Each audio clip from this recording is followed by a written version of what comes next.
Hey guys, welcome back to Find Joy with Jen. This is a very special episode because I have one of my best friends here with me, Erin Samuel. Hi, guys. Thank you so much for having me. I'm so excited. Yay! This is long overdue because ever since I started Find Joy with Jen, I knew I wanted to have Erin on the pod. And this episode is even more special and even more meaningful today than I could have imagined because we're talking about a topic that is very near and dear to our hearts and something that we experienced fairly recently. Yeah. So I think, I feel like it's important to kind of dive in and kind of talk about the Palisades fires and what happened exactly 2 months ago from now. So kind of going into before we talk about the fires, talking a little bit about growing up in LA and growing up in the community where everything, kind of took place in such a disastrous way. But before we get into that, I feel like we should talk about kind of the fun moments and some of the lighthearted moments. So Erin and I both grew up in the Palisades and Malibu areas, and we grew up in a very small, close-knit community. It's so crazy because when you think of LA, the Palisades is an area that is so it's not really that well known. People mainly just know about Santa Monica. So growing up, I'd always say from Santa Monica, in between Santa Monica and Malibu. Yeah. No one really knew. The little sliver between Santa Monica and Malibu. Literally. And it's honestly we were very lucky to grow up in that area. It's a beautiful place to grow up, a very, like I said, close-knit community, very family-oriented. So kind of before diving into the experiences that we've shared, just want to acknowledge that it was definitely, a pretty idyllic childhood. And I'm very grateful for that experience of growing up. So grateful. I feel like my closest friends that I have are from elementary school and middle school and high school. Like Jenny, for example, Jenny and I met in I don't know, middle school. We just kind of ran with the same crowd, I guess, and then we became friends in high school. And it's actually funny because on the first day of freshman year, she pulls up to the dorm and I'm just standing outside. I'm like, you go to U of A. So we've been best friends ever since. But our childhood was definitely iconic, just being able to run around this small little close-knit community that was so safe too. Your doors were unlocked. I don't think my parents ever locked their front door, which is pretty insane to say living in LA. It's so true. Yeah, I 100% agree. And it's so crazy because, yeah, like Erin said, we met in middle school and then in high school, we saw each other at parties, ran in the same crowd, knew the same people. And I remember at one party, I was like, hey, Erin, wait, you got into U of A too? Wait, no way, I'm going there. And so we're like, okay, yeah, let's definitely meet up. And beforehand, we were, you think it's such a big school. Are you really going to hang out with people from the people that you grew up with? But turns out, like Erin said, day one, my parents drove me from LA to Tucson. We pull up to the dorm and I look to my right and I just see Erin just chilling in front of the car. It was fully just fate. It was fate. She's standing there and I'm like, Erin, what's up? And she's like, hey girl. And then I'm like, wait, you're living at this dorm too? We had no clue. And then I unpack the car with my family. We go upstairs, meet my roommates. And Erin's yeah, I'm right down the hall. And then we proceed to just have a dance party in our fucking room, and we're just going off, just having fun. And that's so just, fun how it's been. We've been inseparable, I think, ever since. And then when I graduated and you stayed behind for grad school, I think that was the first time in years that we hadn't been living in the same area. And then you moved to Phoenix and I moved back to LA. And then when you recently came back to LA, I was so excited because I was like, I have my girl back. It's so good. And then just also too,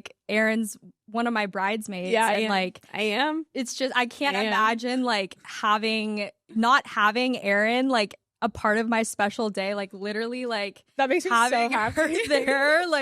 And especially too, it makes it even more meaningful because my fiance Seth and I are actually getting married at a venue in Malibu. Mm-hmm. And I took my prom pictures there my senior year.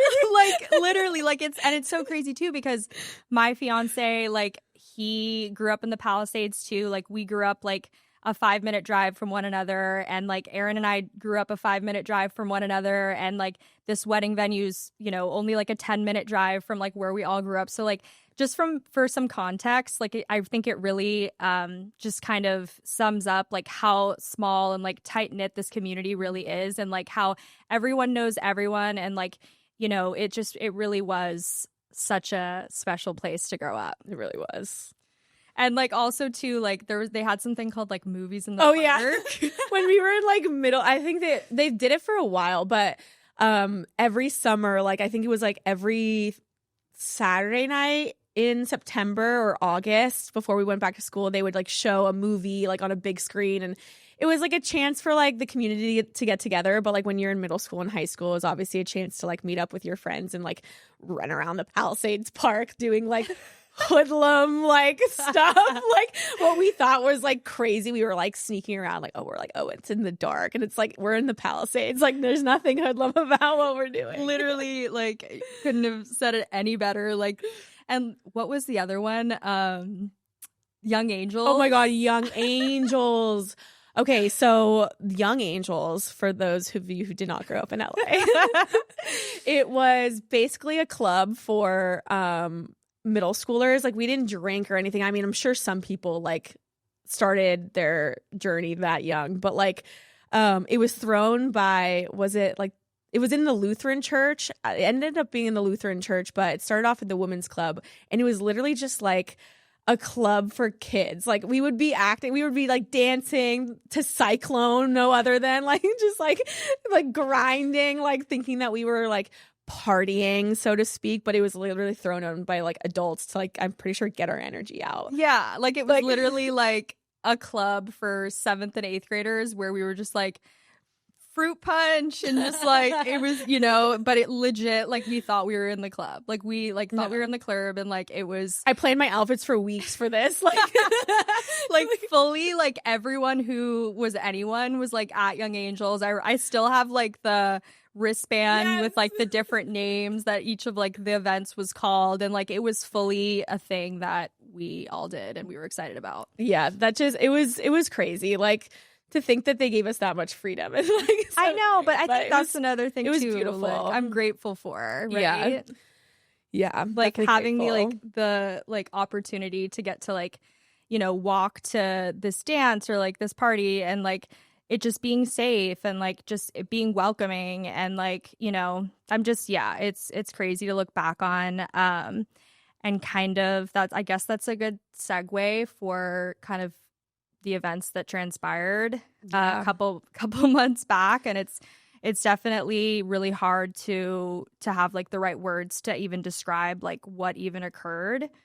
So there isn't like any words to describe kind of what happened except for just like loss, like total loss. I mean, my parents ended up losing their house along with thousands of other families that I know. Jenny's fiance's parents' house was severely damaged by the fire too. Like it didn't just hit a few homes. Like it truly demolished like what it feels like our childhood. Like the memories are still there. I literally have the chills talking about this. But like the memories are still there, but you know, there's nothing left really of the Palisades right now. Like you can see from one end of the Palisades to the other, like all the way to the ocean, and it's unlike anything I've ever seen before in person.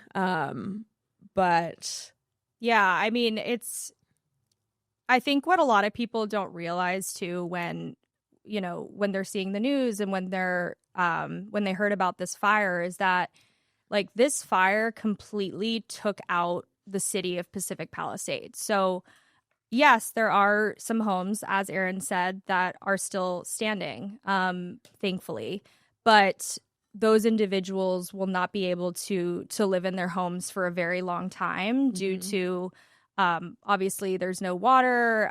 It's very toxic. I mean, you're literally, you walk outside and there's nothing there around you other than just some homes scattered here and there, but it's an extremely toxic area to walk around. People that are, going back to their homes, whether or not their homes are still standing or not, are having to wear like hazmat suits and masks and Wipe down everything, like anything that touches your clothes. Like I had to wipe down. I wore boots when I went to go see the property, and you wipe them down. Like you just want to make sure like you're not tracking any of that further. But I mean, do you want me to talk about? Yeah, I feel like it's definitely a good time to talk about kind of the experience. So, would you mind sharing with us a little bit about the experience of when you found out that the fires were starting? Because I remember you texted me. You were like, you texted me on the day. You're like, dude, like there's a huge fire in the Palisades, and I was like, what? So tell us a little bit about kind of your experience that day. It was actually crazy because I remember the winds were going insane. I woke up in the morning and I was like, whoa, these winds are just, it felt like hurricane winds. It was so strong. And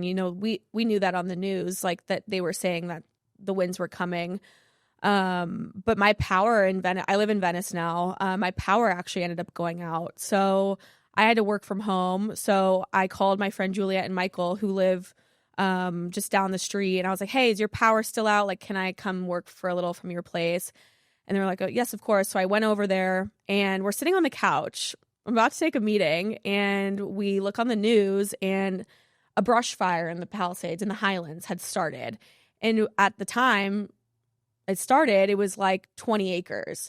And we watched it sitting on the couch jump from 20 acres to 200 acres in a matter of seconds. And we've been through fires, like living in Malibu in the Palisades, like fires are something that we're accustomed to, right? Like you typically are ready during fire season. It was crazy because this fire happened a little bit outside of fire season. Like I feel like fire season's around like November, October, December time.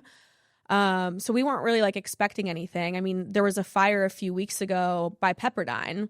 So, we had no idea what to expect. But in that moment, I was like, I had this thought in my head. I was like, I should probably go up and see if my mom needs help packing up the house.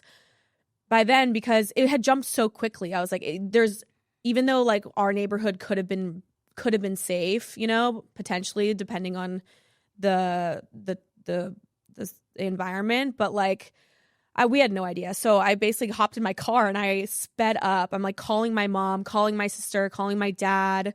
My dad was in the valley. My mom luckily had stayed home from work that day. And I'm driving, and on the radio, it was like, I'm driving through PCH and it says, oh, they might close Sunset and PCH for people evacuating. And I was like, crap, like my parents live in Sunset Mesa. So it's right past Sunset. So I'm literally driving in the middle lane of PCH, like down to go, see what's going on. And meanwhile, the entire time I'm seeing the smoke come up, like I'm seeing flames kind of come over. People are driving so fast the other way, just trying to get out of there. It was like hectic. People were stopping and like taking pictures of the smoke, which of course, like it's human instinct to like want to see what's going on. But in my head, I was like, just get back home. I get home. There's just black smoke everywhere. Like I have really bad asthma. So like, I was like, oh my gosh, this is insane. So, immediately we jump into action. I'm like, Mom, like, let's pack up things. Like just, they're telling us like we have to evacuate. So, from the last fire, I remember pack up the photos. So I packed up all of the photos. Luckily, we were a lot luckier than most families. Like we had about an hour to pack things up. A lot of families weren't that lucky. But I just remember like my sister sent me a packing list. My sister's at the time 8 months pregnant. So she's like, should I come up? Should I not? I'm like, no, just stay and manage from your apartment. Mm-hmm. So she sent us lists of things to pack up, like all your valuables out of the safe, like any cash, like pictures, documents, medication, things that you can't replace. And once we got a lot of that packed up, we packed up like all of the dog food and the dog medication. We had Murphy. So it was just a lot of scrambling. And then I started to kind of freak out because we had gotten a lot of the stuff in the car, but putting things in the car was insane because the winds were blowing so crazily that you couldn't even really open the car door. Like it was like you had to really pull, and like it was as if we were packing up in a hurricane. So Yeah. it just got a little bit too crazy. I packed up a lot of what we could, and at one point I said, "Mom, go pack up like a go bag for you and my dad. Like, Yeah. you need to pack up like some clothes." And when it's all said and done, we were getting back to my sister's place, and I go, "Mom, what did you end up packing for your clothes?" And she goes, "I brought my silk skirt." And I'm like, "You didn't pack any, no socks, no nothing." Like, but that was in the moment. Like, you think, what do you not want to lose? But we ended up getting a lot of the stuff out. We got, some of my grandmother's vintage jackets. My mom ended up staying a little bit later. So I pack up the car. I get Murphy out of there because I start to not being able to breathe. I also start having like a panic attack, and they start dropping water along the rim of like the neighborhood, which is still like a good like quarter mile from my parents' house, but still like you're seeing people drop, you're seeing the flames come over. I start to like have a full on panic attack. Like, I get Murphy in the car, and I'm like, "Mom, you need to leave." Like, my mom sends me on my way basically because I wasn't much help at that point. Because I was just in such a panic. So I was like, she's like, "I'm going to stay up and do a walkthrough of the rest of the house." And I started bawling, and I was like, "You're not going to leave when I leave." And I hugged my mom as if it was the last time I was like ever going to see her again, because I knew I was, but in the moment you don't know. You're like it could jump so fast, and like, she can't get out. But I got everyone. I got the dog in the car. I got the stuff in the car, and and Murphy. Let me give you some context. Murphy is not an easy dog. Like, he's got a lot of trauma. He came from the streets. Like, he's not good around a bunch of people and change. So he's in my backseat. He's already confused about what's going on. I'm going down the hill to my parents' neighborhood and to go onto PCH to leave, and there's a bunch of cops and firefighters at the bottom. I'm like handing them water, and I say, "Hey, listen, there's a woman." And I gave my address. I was like, "She is going to pack up the entire house if she can. Please, if she's not gone in 5 minutes, like, will you please go and like get her out?" Because I was terrified. Meanwhile, Murphy's going haywire, barking at these poor cops in the background. And I actually checked on the Ring camera like an hour later, and they had gone in and checked on her and made sure she was out, but she was out by that time. So we leave, and we have to turn right onto PCH and go through Malibu Canyon. But I had no service. So we're also driving through where the fire had just happened a few weeks ago. So it was very eerie. Like, driving along PCH, I had no service. There was just like no one on the road. I didn't know if my mom had left. I didn't know, like, whatever. So I finally get through to the other side to get on the freeway, and I finally get service, and I hear from my mom, my sister, my dad, everyone. And, thank God, like, they had gotten out, everything was fine. And we all like reconvened like at my sister's place. But it was like 2 hours between when I had found out the fire and when we were back at my sister's to, evacuated. Yeah, it all happened so fast. Like, this fire was moving so quickly. And I just remember seeing the picture that Erin sent me that day when she was at her parents' house, packing everything up. You can literally see the fire like coming towards her backyard. Yeah. And I can imagine that was just minutes before you had left, and you didn't know it would be the last time. So yeah, it definitely had no idea. I mean, listen, there were the Woolsey fire in 2018 we had to evacuate for. It wasn't mandatory, but I didn't think my house was going anywhere at that point. This time, I kind of had a feeling that we were going to lose it. I wanted to remain as like optimistic as possible, obviously, but I had a feeling there was nothing. This fire was so destructive so quickly. There was no way, even with like all the help that they could have had, like, there was no way that there was going to be any, they weren't going to be able to save everything. Right. So as Erin was going through all of this with her family members, I was at my apartment in mid-city of LA, and I got a call from my future mother-in-law. Had been saying that she was evacuating their house. And of course, she calls me frantic, and it was, just so terrifying. All of this happening in real time. I'm at home, so I turn on the news and I can see what's happening. And I look at social media, I can see in real time, our town burning. I mean, I can't even describe it other than really what it was. Yeah. And so, she's trying to get everything out.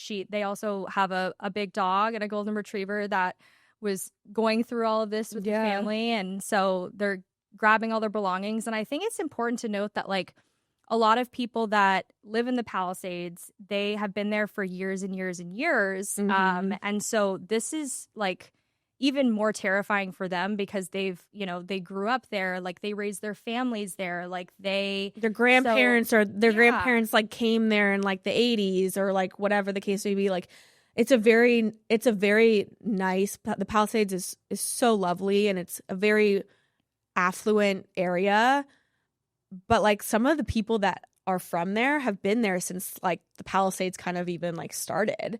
So yeah. their Some people have been there property for 100 years. Others have literally, been there for 50 years. And so, as you can imagine, back then it was very different. So it was yeah. more of just a place where people that did pretty well for themselves lived and raised their families. And, it was more regular. So, when it comes to that experience, kind of going back to that day, so they were all evacuating. We were kind of just waiting to see what would happen. I heard that on PCH, like it was all backed up. People started like running from their cars, like literally Yeah. like running away from the fires, like from their cars, abandoning their cars because it In was the middle of the gridlock road. traffic.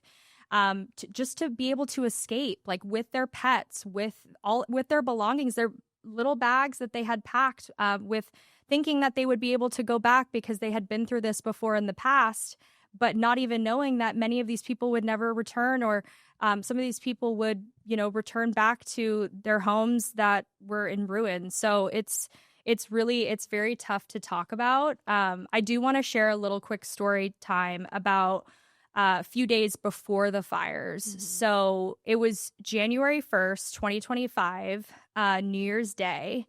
And for whatever reason, I kind of felt like this call from the universe. You all know I'm super into like spirituality. That's the premise of this podcast, right? So I felt kind of the call from the universe to go to the home that I grew up in the Palisades, to show my fiance, and my cousin happened to be there too, visiting. And we were staying at my fiance's house, which, like I said earlier, is only like a 5-minute drive from where I grew up. So little backstory, my parents, they sold the house like right before I went off to go to U of A. And so I spent like my entire childhood there from age 0 to 17, 18 years old. So like my entire life was there. And even like when we moved away, like that was really hard. Like I was sad that, we were moving, but it happens, right? And so I'm thinking to myself that day, like, let's go check it out. Like we have off work. So we drive up there, we knock on the door, and the new owners open, and they know my family and everything. So they were totally chill with like having us walk in and walk through and So kind sweet. of I know, which sounds like it sounds so weird, but like No, I'm sure a it's lot so of people, like a sweet. lot of viewers, like have done this before. Like I've heard of people like 100%. like knock on the door just to see it, right? Like Yeah. after all these years. And I think it had been like what, like 6-7 years or Yeah. something like that. So we walk in, and like it honestly hadn't changed that much, which was like so weird. Like walking through the hall, like they hadn't done any construction or anything. So like the house was pretty much the same, which is like, if you've never experienced this before, it's very like almost like disorienting to like walk through. Like that's like the perfect word. And it's very disorienting to walk through the home that you grew up in when your family doesn't live there anymore, but seeing like new artwork and like new furniture and stuff. But then like the kitchen's the same, and like the stairwell's the same. So It's like surreal. it's surreal. It's surreal. So we walk back and we go into the backyard, and like, of course, like the view is the same, like a lot of aspects are the same. Like there's still like the jacuzzi out there and everything. And so I kind of sit there and I like kind of just like take a moment, and I just go like, wow, like this is kind of like good closure for me. Like I'll probably never come here again. And the new owner goes, he's like, Jenny, like come over here. And he shows me like on the concrete, it says Jen 2007. Stop. in my handwriting that I wrote. So That's so I'm like sweet. such a sentimental person. And I was also like kind of hungover on this day from New Year's Eve. So like I kind of start like tearing up, and I'm just like, it got me, and I was just like, wow, like that's there. Like that's not going anywhere. Yeah. And so, we take our time. I got to walk into like my childhood bedroom that literally had my crib in it, like from when my mom was like pregnant, had me like my crib. Long story short, like I walk around, I'm like, okay, like cool, thanks for having us. Like let's walk out, and kind of go on with our day. And I did feel like it was good closure for me that day, but I had no idea that just days later, that, my house that I grew up in like would burn down. And it's just so crazy to think about, because I think like if I wouldn't have gone there that day, and like I had never been able to show my fiance like where I grew up, I think I would have always like wished that I had that opportunity. But yeah, it was extremely devastating to learn that it burned down. Now, I do want to acknowledge like I didn't lose everything. So my experience, I can't compare that or relate that to Erin's experience, because I didn't lose everything. Now, with that said, I still like felt it very deeply because of the community that I grew up in, and mainly because of all the friends and family members that I knew that had lost their houses and all their belongings, including the new owners of the house that of the house that I grew up in. So with that said, I mean, I just wanted to share that little tidbit story, just because No, I this think is it's so trippy. It's so sweet. The little like engraving in two is so cute. I mean, I think it's a good regardless if you lost everything or if you lost nothing growing up there, it's still such a heartbreak to see. Like, I mean, we know people that moved out of the Palisades years ago, and they lost like, it's like you lose your childhood in a way. Like your memories are still there, like I said, but it's different. There's a different vibe like to it, and it will never be the same. But it's crazy because my parents' house was such a safe space for like a lot of people.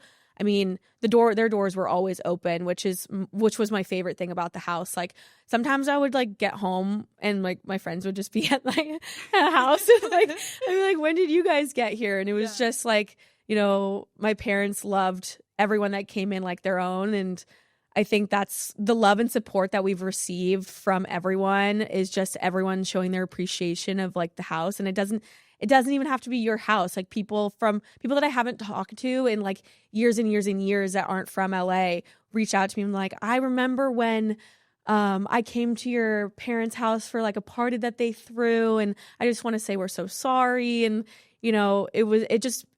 it really does just show like a sense of like community and love. And I think that's the most important part of the Palisades, and something that I'm so grateful for. And even the fact that that the new homeowners invited you guys in and like let you see it, I think that's just such a powerful thing, like to bring everyone together. Yeah, it's definitely a powerful testament to like just how welcoming everyone is. And yeah, I remember like in high school, college, going to Erin's house and, having those experiences in the pool and like the pool parties, and like, Erin's mom's like a second mom to me. Like she always welcomed me in and like made me feel so comfortable. And yeah, I just loved being there. And you could just tell that like there's just so much love and so many memories there. And I mean, those memories will always live on. So like for me, kind of like how I've been able to process everything. And I mean, you can comment too, is just kind of being able to reflect on the memories. And like, thankfully, like, I'm sure you have a lot of pictures on your phone and memories. And so yeah, can you talk to us a little bit about like kind of your experience with like once you found out that your house had burned down? So I mean, I live in Venice, but I did not want to be alone. After that evacuation, I was so traumatized. So we all reconvened at my sister's and her husband's place in Culver City. And my parents were going to sleep there. I slept there on the couch. I mean, I had a perfectly fine bed in Venice, but I just couldn't bear to be alone. Like, I was so scared, and every time I close my eyes, and it's still something that happens to me, like sometimes I have like really bad dreams about like escaping or like fire, and I know it's something that I'm going to have to deal with in the future. But so we all reconvened at my sister's place, and My sister's she was 8 months pregnant at the time. So we were all just kind of trying to figure out like what happened. We were all in limbo in a way. But my neighbor, so we evacuated, we left around like 12:30. My neighbor across the street didn't leave until about like 6. He left at the very last second. So the second that he left, he called my dad and he was like, yeah, I think the whole neighborhood's gone. And we didn't have any like official confirmation, obviously, but I had lost it at that point. I was so tired. Like I don't really remember what I was feeling except for holy shit, like this is real. So he calls us and my dad refused to believe it. He's like, oh, maybe because we had the watch duty app. So there wasn't like a red ring around our house just yet. It was just in the fire zone. But, you know, there was so much going on. I didn't know if that was fully updated or whatever the case was. Yeah. So once we got the call, I was like, this is real. And I kind of started to process it. But if it, again, no official confirmation. So we all kind of went to bed or, you know, we pretended to go to bed and just like I stayed up all night pretty much watching the news. Like I couldn't peel my eyes away from it. And the next day we wake up and this was on the 8th. This was on the 8th. Yeah, because it all started on the 7th. It started on the 7th. And then it felt like the longest day ever. And I remember like I was in my apartment, like watching the news with my fiance's family that had evacuated and that were staying with us in our apartment. And like remember just like the morning waking up, I don't know if it was like this for you, I'm sure it was, but waking up for me, like it was completely dark outside and the sky was orange, even in like mid-city area because it, you know, there was actually fires spreading like all over LA. Like there was actually pretty sure people like starting there was fires, arson fires in like the Hollywood Hills. And like, I live pretty close to the Hollywood Hills. So like I'm very close to WeHo. So like I can't like it. I have the chills all over my body, like even thinking about it because it was like so scary. Like there was fires everywhere. Everyone in LA was evacuating. And that's why people couldn't figure out where to go was because people were evacuating to like mid-city or Venice. But then there was fires happening in the Hollywood Hills and then the Altadena fire that happened. And there was just everywhere in LA just felt very apocalyptic. And when we woke up or, you know, when the sun came up in the morning, it was still dark and like you said, the sky was completely orange. And at that time, I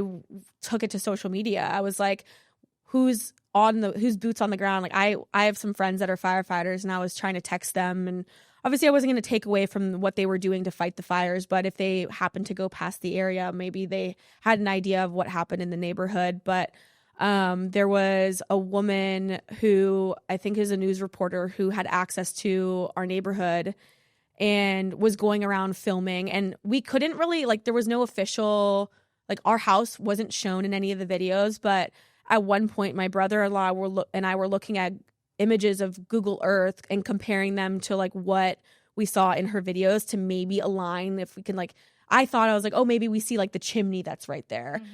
And then a few hours after that, I think this was at, like 11 in the morning is when Jack and I were trying to piece puzzle pieces together. And then by like 2, the sheriff had sent us a picture of the house. And so it was less than 24 hours later from when Phil called us that we had found out that our house was officially gone. All that was stood was the chimney, which is the case for a lot of people. But in that moment, I don't even know what I felt. I think I felt obviously very sad and confused, but kind of like a what now kind of situation. Like my parents have lived there. I mean, they bought that house when I was, I think, like a few years old. And so I haven't known anything but that house really. So I was like, okay, well, if that's not there, what are they going to do? And if none of their stuff is there, where are they going to go? And like my parents are a little bit older. My dad is like in his 70s. And so he's retired. And, you know, I think it's hit them a little bit different. Like I think my dad was trying to save on hope for a while, but it just kind of got me in like a whole spiral. I was like, my parents, like now they have to find a new place to live. They have to replenish all of their stuff, like basics, like underwear, socks. Like my head from the moment that I saw the picture kind of spun out of control. So, Yeah, finding that out was just insane. it's just so crazy because I remember like you texted me and you're Yeah. like, the house is gone. Yeah. And, like I mean, really all you can say to like a friend when like you find out something like that is just like, I love you so much. Yeah. That's all like people would text me and say like, I'm so sorry. And I appreciate that. Of course, like everyone is there's not one single person on this planet that would be not sorry that your house burned down or that your community burned down. Right. And so everyone was just, and I think the hardest part about the very beginning stages of letting people know and finding out is that a lot of people are grieving also in their own right. And like, I'm not going to take away from how they feel about this situation. Was that an earthquake? I think we're maybe experiencing another natural natural Wait, disaster. No. That was an earthquake. We just witnessed a little mini Witnessed a little mini earthquake. This is just LA for you. Oh, yep. I'm getting a notification. Oh, really? Yeah, there was an earthquake. Anyway, just a day in the life. We have the life in LA. Earthquakes, fires, mudslides, just daily here. Oh, in LA, yeah. So, but yeah, I mean, I think like what you were saying just about how like there's. I'm sorry, that was I know crazy. That was so crazy. Like we were about to like duck and cover under like the table here, and also too like I think like we have. I mean, anyone who like experienced this in LA, and I like you said, like everyone has their own experience of like what happened. We're all kind of dealing with like this. I don't want to say post-traumatic stress because it is. I don't want to like be insensitive to to anybody in any way, but I mean it kind of is. It is. It's traumatizing, and I think prior to the earthquake, what I was gonna say was the hardest part about telling people and like finding out about the house was gone, at least in the first few days, was people were sending me pictures and like memories of the house, and I really do appreciate those people that do that and like that were sending that. But it was a little tough, like I will say, the first few days. Like I hadn't processed it. My parents sure hadn't processed it yet. My sister was on go mode. Like my sister's one train of thought was like, let's make moves. Like, okay, let's find mom and dad a place to live. Let's get them a few basic things. Like she was on my sister, like hats off to my sister, Jamie, if you're watching this, I love you so much. My sister's a badass. Like not only was she 8 months pregnant at the time, but she is also just like a workhorse. Like she got my parent, like everything that my parents have like been able to like get between like insurance and like in finding a place to live and, you know, like these little things that you never even really think of. Like my sister has thought of it. And like, I love you. You've held the family glue together, but Mama Bear. Like now she has her own child, my nephew, whom I love so much. But it was insane because for a while, for like 4 days, it was Jamie, Jack, my parents, the 2 dogs, because my sister has a dog herself. And then I was living on the couch. Like I had a perfectly fine place to stay, but I was like, I do not want to be alone. So, but yeah, they were, you know, it's a process. So I'm still not over it. I don't think I'll ever get over it. But the first few days were definitely the most interesting. I don't even know what else even to say about that. Yeah, I mean, it was, and thank you for sharing, Erin. I really appreciate you. Of course. You know, happy to share my experience. Being so candid too, and like being open about what you went through, because I think it's so important to shed light on this topic where a lot of people, you know, in other places of the country have moved on or they're not thinking about it anymore. But like this is so many people's realities and it's so real. And for years to come, this is something that the families in our community will be facing. So yeah, I mean, it's that day on January 8th was such a chilling day. And I remember like, you know, just going from stages of crying to shock to just not really knowing how to feel. And especially like when I heard that Erin's childhood home and the home that her family like still was residing was gone. I mean, it's so shocking. But then also like shortly thereafter, I found out that where I went to school and also especially the church was completely gone. The church that I grew up going to. So that was really hard for me to process in the moment, and like something that I got very emotional about. Just thinking, it's just whenever there's a place like that you've spent so much time, and it feels like home. But then I was able to kind of get through it knowing that like the community will come out the other side, and that it's not about like those four walls of the church. The church is the people Yeah, that go there, and like the faith and the spirituality is really what it's all about. So that's what I was able to tell myself, to kind of make myself feel better about like such a place that was so important to me that was gone. for sure. And I'm not a religious person. I was raised Jewish. I was raised going to the same temple as Jenny's fiance. But I'm not like I wouldn't say I'm a practicing Jew anymore, really that much. But what's getting me through it is like knowing the sense of community that's been there. I mean, there hasn't been one single person that we know from the Palisades or Malibu or even LA that hasn't been the most supportive, like loving people. And like it has truly come together. Like I've never seen this sense of community in my life. I don't think ever. So to see everyone coming together and being like, how can we help you? How can we help you? I mean, there's obviously going to be bad people out there who try to, take advantage of your vulnerability and what's going on. But I would say like 99.9% of the people out there right now have been, how can we help? And it's like, that's just, it makes me want to cry. But it's really what's helping me get through it too. Yeah. I mean, it's what a tragic way to bring the community together. Truly. I mean, like it's wild to think about. And I think I want to share kind of the story briefly about I think it was, so it wasn't the 8th, but I think it was the 9th.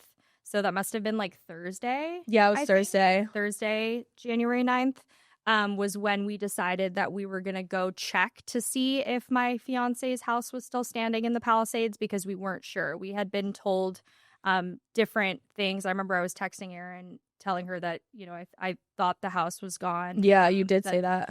Seth's family home that he had grown up in, and that, his father had grown up in, and so on and so forth, was gone. But then we were kind of unsure because there was actually a photo in the New York Times. I don't think I ever told you this, but it was of Seth's driveway, and like you can see like flames in the background. So like we thought for sure like since there were fires like above his driveway, because his driveway goes up, that his house was like burning. And also like there were people calling his parents saying that like the house was in flames. So like they for sure thought it was gone. So like we were fully prepared that day when we were heading over to the Palisades, that we were going to be showing up to the house gone, which is really scary, obviously, but I wanted to be there to like support Seth and his family. So we go, but it turns out that like they were starting to become more strict when it comes to like security of people going in and out of the Palisades, due to like, as Erin was saying, looters and like people that were starting to take advantage of the situation. So not to go too much into that piece, but when we did arrive and we were able to get in, we were on the bottom of Temescal and PCH, which is like pretty much how you get in there. And when we were waiting, like we had to wait a couple of hours to go up, but I literally saw like people on like bikes, like these motorcycles and bikes, like speeding up like the road to get in, and then the police cars like just chasing them. Like I have never. It's like this is the shit that I like, that I was witnessing. And then meanwhile, there's like burning embers like at my feet, and like burning embers like straight ahead of me that I'm looking at. And I'm just like, and I had a mask on the whole time.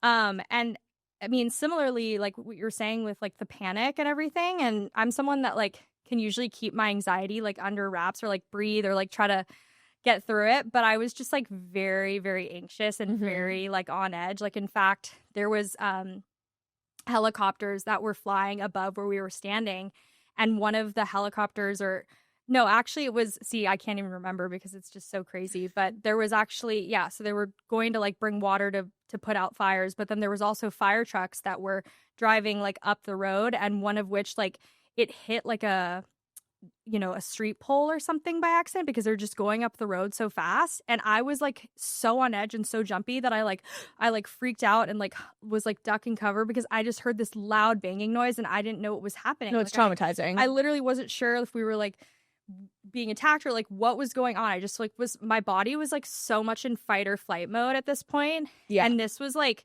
the moment that the owners of the house that I grew up in like texted me, and because we had been like keeping in touch ever since I went there, and she texted me and she goes, "The house is gone." And and again, like part of me like feels guilty even talking about this because it's not like about me at all, but I just like broke down and like was crying. It was a part of your childhood. Like, yeah, and it was just like so it was a very vulnerable experience because it's overwhelming too. around me there were like people crying and like, but then other people were like actually like finding out that their house was fine and there, so then people were like sharing that, and then other people were finding out that it was gone. So it was just like this very just crazy situation to like be in. But I knew I had to get myself like together, and so I got myself together, like drank water, like I talked to my family on the phone. I'm like, I'm thankfully I'm okay, my family's okay, like I didn't lose my belongings, so I was counting my blessings in that way. But still traumatizing regardless. Like you're in such it's an overwhelming situation. Like, yeah, 100%. But then in the back of my head I'm just like, okay, like Jenny, like I'm just in the mode of just, is my fiance's family is my fiance's family house still standing? Like that's what I'm thinking about. And because I mean we didn't know yet. No. And we were told different things because it was just so chaotic that people were like saying different things. And so then we did get a text. His dad actually got a text that the house was still there, which is so crazy. Like I don't even think you guys realize like how crazy this is. Like the house right behind Seth's family home like burned down, and his guest house burned down, and his entire house was engulfed with flames. So just kind of moving forward a little bit with what happened. So the police ended up escorting us up to the house to see it, to retrieve some things and to assess the situation. We drive up there and the windows are down. You can smell everything coming in the car. And I look to my left and I see like the high school that Seth went to like partially burned, like the baseball field like burned. And we drive and so kind of just to conclude that part of the story, like seeing everything was just so crazy. I saw homes burn down like around the house, like but it's just crazy to see it still standing. And one of the reasons why it's still standing is because his house actually burned down like when his dad was growing up. And so the house was like rebuilt to be made of like fireproof materials like stucco and cement, which now all the homes that will be rebuilt in the Palisades will be made of those kind of materials so that something like this doesn't happen again in the future. Oh, yeah. So kind of wrapping up what I'm saying there is that like they got extremely lucky. Like if it wasn't for the fact that the house had been rebuilt, 35 years prior or whatever it was with those materials, then I mean his house would have burned down. It was literally engulfed in flames. His the what's it called? The chaise lounges were melted down. It's insane. It's truly like, I mean, we're rebuilding with fireproof materials. Yeah. There's no way around that. Like, it's crazy because there's a fire hydrant in front of my parents' house. But I don't even think if they had access to the fire hydrant because there was no water in it and there was no water in the water tanks that were in our neighborhood. Even if they had water in them, this fire, that just shows like how uncontrollable this fire was. Like, there's no way, like everything burned, like but the fact that his actual house is still there is a blessing, but there's still so much work that has to be done. Like they have to live somewhere else and they have to redo like the entire interior and all the furniture and stuff. So even if you do keep your structure, who knows how long it'll take to get that back to what it was. Yeah, it's going to be a really long road for people. Mm-hmm. And it's just something that I think will make our community stronger and closer as we continue to rebuild and to move forward the best way that we can as a community. And I feel like, when it comes to the Palisades Reservoir being empty, and when it comes to, some of the fire hydrants not having water in them, I think it's important to note, right, that like because of how aggressive the fire really was, like there was really nothing that There was nothing. could have rectified this. I hadn't been back since the fire had, taken, since we evacuated, because I mean, a bunch of reasons. I was traumatized. Like, I give major props to my mom because she was there, boots on the ground with me, and I've never seen someone handle a situation with such like a calm nature. And my mom has been back a few times, and I think that's helped her a lot. But initially, like, I did not want to be back. I didn't want to think about it. Every time I closed my eyes, I saw fire, I saw smoke, I remember getting like transported back to that day, essentially. Like, but my mom, was there. She stayed longer. She packed up more of the house, and she's gone back a few times. And she did say like it would help me to feel better going back. And it's funny because on Friday, this past Friday, which was what date is that? Was it the 7th? Was it exactly? It was exactly 2 months? it was exactly the 7th. That's insane. That's so wild. Whoa. Okay, so it was finally, yeah, I think earlier this past week, I kind of had a little bit of a breakdown about just seeing it all over the internet, and like people that don't necessarily have ties to the Palisades, that weren't doing any work up there, kind of going up and taking pictures of people's properties, or like even if they were just like going through and like looking. And I totally understand the reason why people want to go up there and like look, but I think before I had gone and seen it myself, I was a little bit angry at people, for going up and like taking pictures of, people's burned houses. Like, as someone who hadn't gone back yet since the fire had happened and since we evacuated, because it was super traumatizing, seeing the Palisades on display, essentially, it was hard. And I don't think it was a lot of people that did it, but I definitely saw, people, not even necessarily that I knew, just like that I knew had no connections to the Palisades, that was just taking pictures to take pictures. And it hurt. And I think, I don't mean to be like very sensitive about it, but it's a very sensitive situation.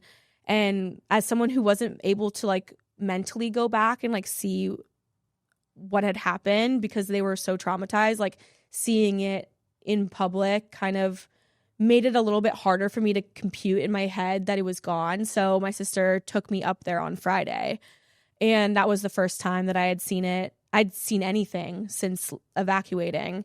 And just to kind of paint a picture of how aggressive the fire was, when you're driving along Will Rogers, there's that hill to the right, kind of where the bluffs were, and there are patches of green and there are patches of burnt to a crisp. Like, this fire did not have a path.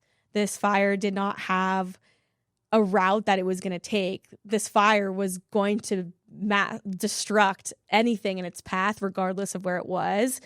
And so, like you said, like even with the water, like there was nothing that people could have done differently, I think, for this fire. But I'll share what it was like going back to the house for the first time.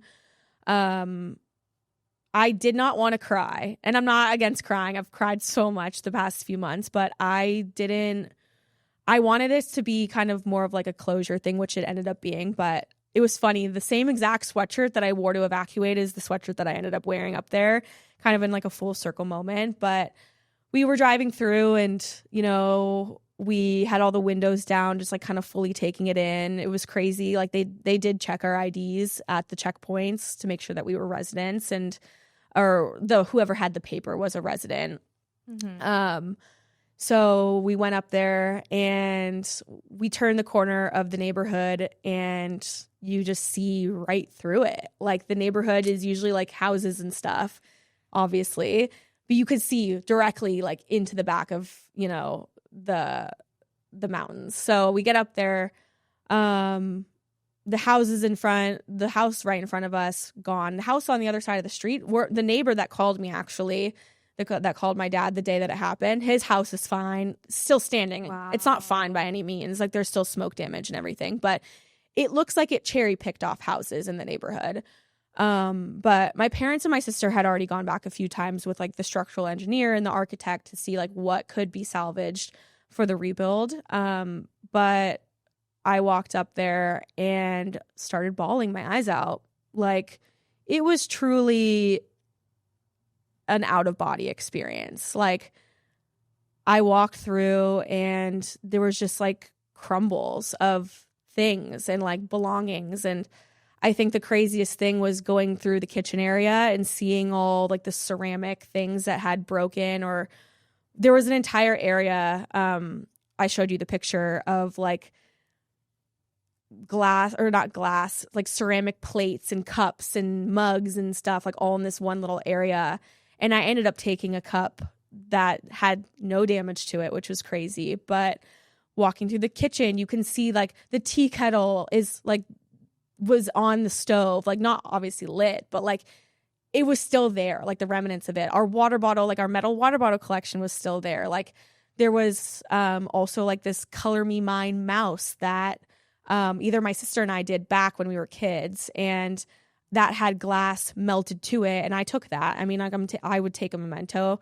You can see the Peloton and like the elliptical and like where our bar stools were. Like, the only thing that's there is the chimney that's still upright, and obviously like all of the metal appliances. But the pool you can't see the bottom. There's a chair in there, probably a leather chair that was from our living room. It's black. Like, everything looks black in there. And our fire pit kind of fell off the side of the cliff a little bit. But total destruction. I mean, the house next to us and in front of us, all gone. The fire was coming in different directions. So I think for the one for my house, it came up through the bottom of PCH and came up that way. But standing kind of in the middle of the property, it really just hits you. And it took me back to that day a little bit. Like, sorry, like it takes you back. Like, it's okay. Take your time. It was probably one of the hardest things that I've ever seen in my life. Like, seeing my childhood bedroom, just like, and it's funny, I would spend the night there all the time. Like, I would need like a break from my apartment. I would go up to the house. Like, I would do my laundry sometimes, and seeing my room that had been my room for almost 28 years was a trip. And seeing my sister's room, and there's remnants of metal boxes, or, you know, even like random charging cords that you would never even think to see. But it was total loss. And I don't think I'll ever get over that feeling of seeing the house for the first time again.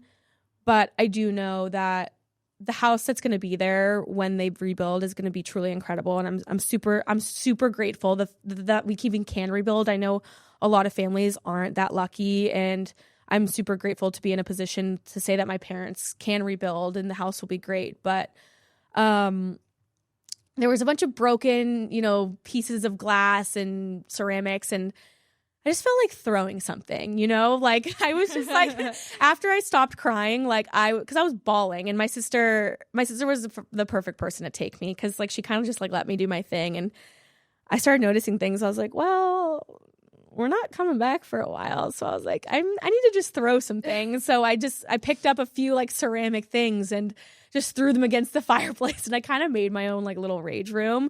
And my sister goes, stop, I have gloves, and like goes and grabs me gloves, and I'm just like throwing stuff. But I felt better. And then, we left and we drove through the neighborhood and saw some of the neighbors' houses. And then we drove through the Palisades. My other best friend, Rachel, she lost her house on Drummond. So I drove by that. I didn't want to take any pictures just because I know she's seen it all. And sometimes pictures don't really even help. So I just kind of said like a a little like spiritual, like healing thing in my head.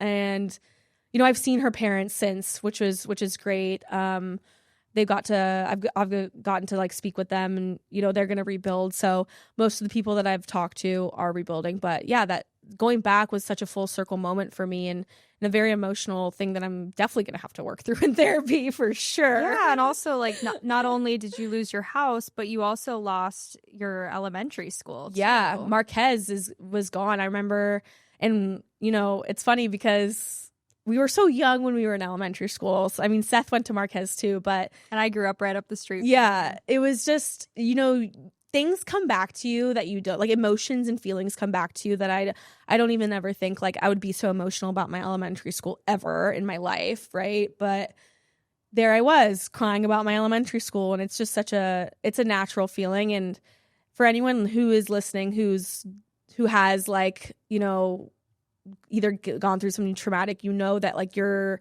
brain's not fully functioning. And so I think now that I've seen it, I'll get to process what's kind of going on, and it'll slowly start to make me feel a little bit better. But it took me 2 full months to see it. So yeah, and I actually really commend that. I feel like you took the time and the space for yourself because you knew that you weren't ready to go. And that's really admirable that you took your time, because when you were able to go just a couple days ago, you were fully ready, and you were in that space spiritually and mentally to be able to experience something that most people don't have to experience in their lifetime. And that is probably one of the hardest things you'll have to experience in your lifetime. So, yeah, I mean, I've told you this before, but I can't even like begin to describe how strong you really are, and like just how much I admire you and your family for like the way that I love you too, the way that you've been able to handle this situation. And I mean, I'll go back and kind of just describe like how much I was just like in awe of Erin when she was able to convert like such a tragic situation and such a situation of suffering into service. And her friend group was able to create I'll let you kind of go into the Venice Giving Garage. And it was so quick. It was like only just a few days after Erin found out that her family home was gone that you guys started this incredible cause, right? Yeah. I mean, I'm so thankful to Juliet and Michael. Like, they were who I was with when I found out about the fire. So they live in Venice, and they're some of my closest friends. And after the fire, I think the reason that I'm able to be like kind of not fine, but, you know, get through to where I am right now is because of all the people like you in my life, and Michael and Julia and Abby and everyone who's like really stepped up, and all of my friends who have just been there for my family and I. But so I was staying at my sister's place after, I think it was until Friday, and then I wanted to give them their space. I mean, my parents, my sister was pregnant at the time, her husband, you know, they have 2 dogs. Like, I have a place to live. Like, I was going to give them a little bit of space, and Juliet and Michael offered to let me stay with them because I couldn't be alone. And Juliet's parents have a house in Topanga, or that's where they live. So Amy, her stepmom, was evacuated to Juliet and Michael's house. So it was kind of like we were all roommates at the time, it was actually like really, it was me, Juliet, Michael, Amy, and then their 2 dogs, which was like, it was like, you turned like a tragedy into fun. But yeah, we were living there, and I was like, I realized, like, I was like, my parents don't have anything. Like, they didn't have socks, they didn't have, and, you know, my company started a GoFundMe and sent me some money to like get some basic necessities, which I'm so grateful for.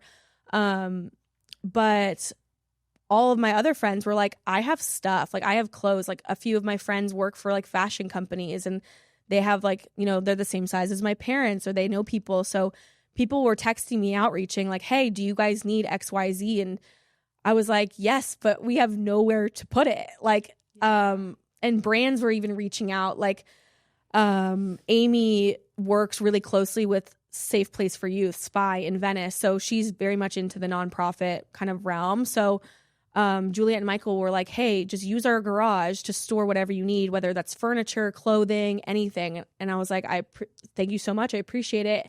And it quickly turned into all of these brands and these people reaching out, asking how they can help. You know, like, we had local, like, Venice restaurants sending us food. Like it was incredible. You could eat for free like in some places. And so we sent my parents to get a couple of like hot meals, like not that they couldn't at my sister's, but you know, give them a little bit of a break. And it just kind of exploded into this like amazing giving garage, and that's what they named it. Like Michael and Julia turned their garage into, they had clothing for all ages, and they kept getting money donations, so they would buy gift cards to give to the families that would come by, because it was really overwhelming for a lot of families who lost just about everything. Like they don't know what to ask for, and like my parents, like they don't know how to ask for help, you know. And I think it's, you know, you can give someone clothes, you can pick something out for them, but ultimately you want to give them a sense of control. So like we ended up getting a lot of gift cards, and when the brands were reaching out, there was like beauty products, like face wash and like dental hygiene stuff and sweatpants, socks, like what have you, you name it. And it was just incredible. Like they turned the garage into sections, and people would come on by, and they started an Instagram. And while there's no longer stuff there for them to donate to other people, they've donated to like larger organizations, because they just don't have the space, and they're moving, but that's a different story. But yeah, for the first, I took off 2 full weeks from work. I just couldn't even bear to even think about work, and my job let me just have the time. So I spent those 2 weeks working the Giving Garage, and families that would come in and you know, need stuff. And as someone who was dealing with, you know, their parents losing everything, I kind of knew. And I lost stuff there too, but I didn't lose as much stuff as anyone else, of course. But I kind of knew what people were like needing at the time. And I was able to like connect with them and talk to them. And I think having someone that I could talk to that was also going through the same issue, the same thing of losing their house, like it was therapeutic in a way for me, but also them. And it's something that I don't take for granted, of being able to like talk to them about. And, you know, I met some really, really amazing people. And it's funny, I reconnected with someone that I was in kindergarten with. I recognized her mom. I was like, wait, you have a daughter that went to Marquez, right? And then we ended up talking. So it was really cool. We got a lot of stuff out, and we would pack bags for families. And I mean, my parents have a better wardrobe. They do that now than they did before the fires, which is great. But not to say like the stuff that they lost, it wasn't sentimental, but it was truly like, it felt really good to be able to do something in a time where I was hurting the most. And I've volunteered before a few times, but I've not been one to like volunteer a lot. And I think it truly changed my life, like being able to help people. And now it's just like, you want to help everyone out there as much as you possibly can. And I think that's what kind of gave me a little pep in my step. But yeah, the Venice Giving Garage, thank you so much, Julia and Michael and Amy, and just like everyone that was involved, Abby, Jordan, Hannah, Haley, Nat, like, you know who you are, Lily, Jack, like, please, like, thank you so much, like, to everyone. And I know who's received anything from the Venice Giving Garage too, like, they've messaged the same Instagram and like been so thankful, and it just makes you truly happy. So I really appreciate like everyone that has been there for everyone. But yeah, the Venice Giving Garage, truly incredible. But if you guys ever need to donate anywhere else, can we link stuff? Yeah, we'll definitely link some other organizations that you can look into donating to in Los Angeles, to continue helping families that are still going still going through this. And I think it's important to not forget the gravity of the situation, and to not let this be forgotten. So I want to thank you so much, Erin, for being here. Thank you so much for having me on. Of course.